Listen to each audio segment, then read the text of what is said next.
Perkenalkan, nama saya Cornelius Tommy. Pada kesempatan ini saya akan menjelaskan tentang mata kuliah Ekonomi Internasional yang saya pelajari. Ekonomi internasional adalah cabang ilmu ekonomi yang mempelajari pengambilan keputusan dalam penggunaan sumber daya yang terbatas dalam memenuhi tujuan ekonomi.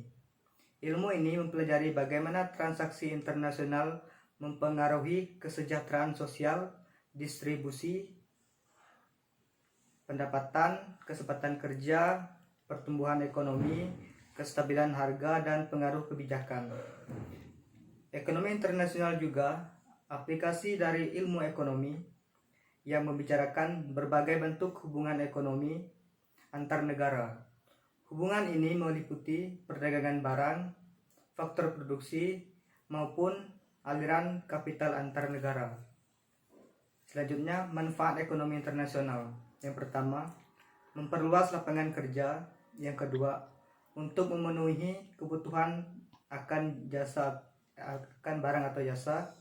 Yang ketiga, mendorong kegiatan ekonomi dalam negeri. Yang keempat, sumber pendapatan bagi negara.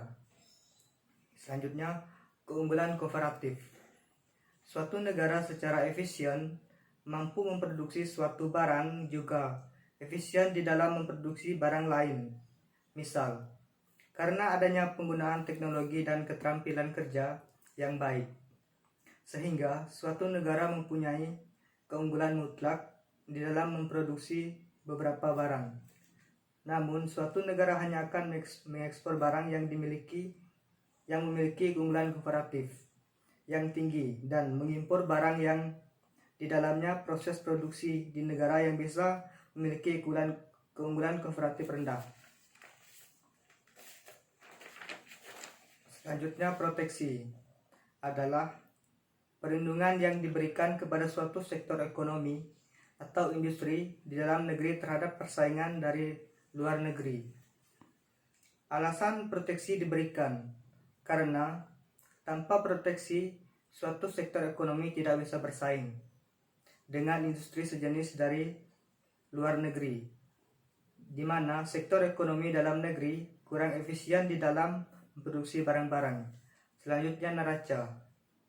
Neraca pembayaran adalah suatu ikhtisar yang meringkas transaksi antar penduduk suatu negara dengan penduduk negara lain selama jangka waktu tertentu, biasanya setahun.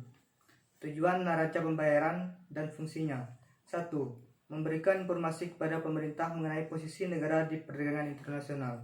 2. Memberikan informasi kepada pemerintah mengenai posisi pembayaran internasional. 3. Membantu pemerintah dalam menetapkan kebijakan fiskal dan moneter. Yang keempat, merupakan alat untuk mengukur keadaan perekonomian dan posisi keuangan internasional suatu negara. Sekian, terima kasih.